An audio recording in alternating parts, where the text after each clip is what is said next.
have to challenge it at the time the clerk makes the determination, then you were certainly entitled then to go to that person, get an affidavit, or bring the person in to say, no, this is my signature, and do whatever other evidence that you wanted to present, but that you had to identify who you were challenging, which signature, which line. So we'd have to ensure that they wrote it on their copy. Right. At that time. Right. Okay. And that's what the rule says. All right. And some were written on that copy. Is that correct? Some, some of the, on the clerk's copy, some of them may have been written on, but in many instances, the observers, since it was, made clear to us that our primary purpose was to observe, on many occasions we simply did just that. We observed that there was a legible address, but the signature was in question, and without actually being able to visit the address, then it still is not a certainty that the person, someone at that address who was actually indeed registered to vote didn't sign it.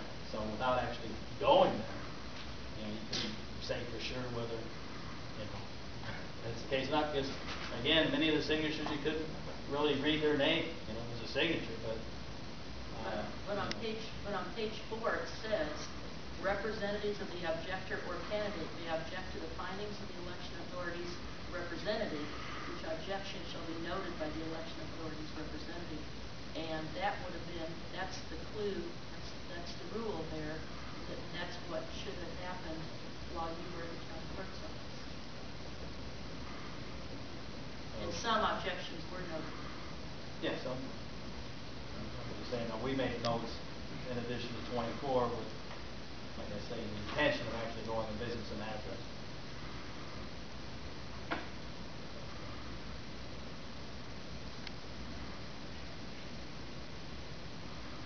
More names.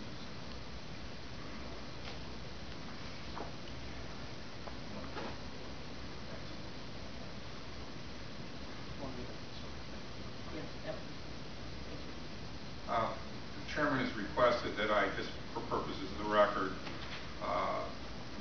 make a finding which the board then can vote on to approve, to at least get in the record on their behalf.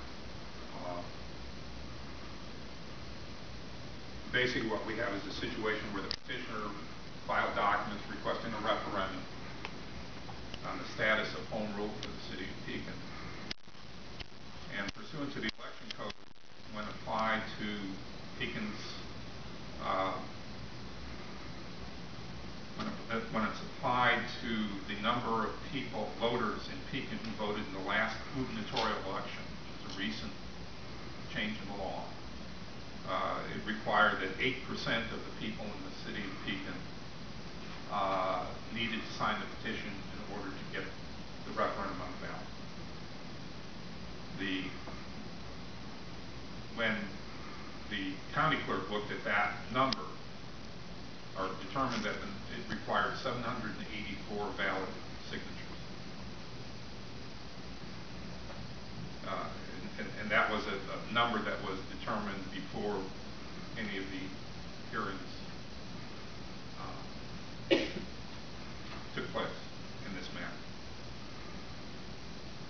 There was an objection that was filed that challenged some of the signatures gathered by the petitioner, and they were submitted to the county clerk for review in comparison to official voter records. After the review, the county clerk determined the petition was insufficient and that it contained only 743 valid signatures, leaving the petition short by 41 signatures.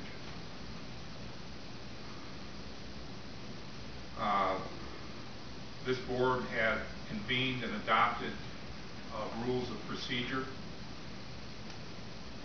and the petitioner was given the opportunity and participated in reviewing the clerk's determinations as they were made by the clerk. And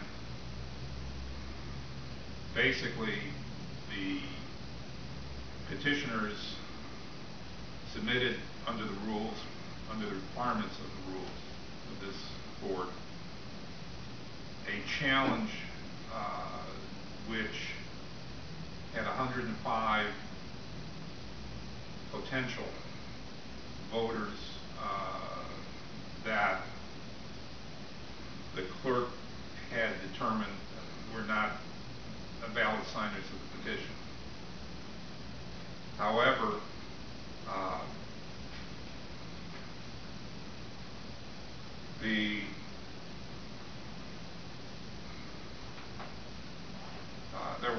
there were 94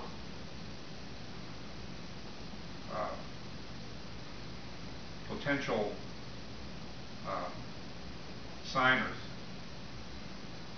where in the Rule 5 motion filed by the petitioners, there were no names or there were partial names, and thus did not allow for the determination, objective determination, and for both parties to fully participate in the matter. The end result is that either by looking at the clerk's analysis, the county clerk's analysis, or by what challenges were available out of the Rule 5 motions that were made, even in the best light, there were fewer than 41 challenges. And therefore, even if the decisions or the challenges of the petitioners were sustained in every case, there wouldn't be enough to increase the number on the petition to the number required by the statute.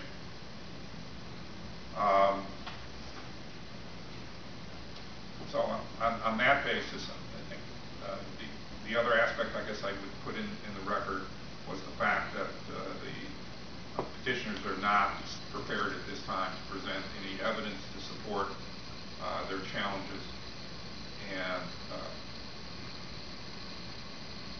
that is something that they are required to do so that the board can consider overturning the decision of the county clerk. So I think the question before the board would be, number one, the board has moved it stated that preliminary findings of the board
Call vote. Mrs. McMillan?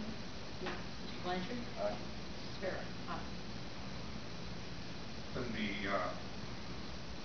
third aspect would be as to the motions by Mr. Taylor, one of which I think was disposed of, which was that the board had determined prior to, well, had accepted the filing of the petition and determined that the fact that it was 5 minutes late was not going to sustain this, although I would suggest that if the process does go through, particularly in election laws situations, that close attention should be made to the times and dates that are specified. But the board had allowed for the Rule 5 motion to be filed. And if the board then, based on the evidence before it, determines that the petitions are insufficient because none of the challenges can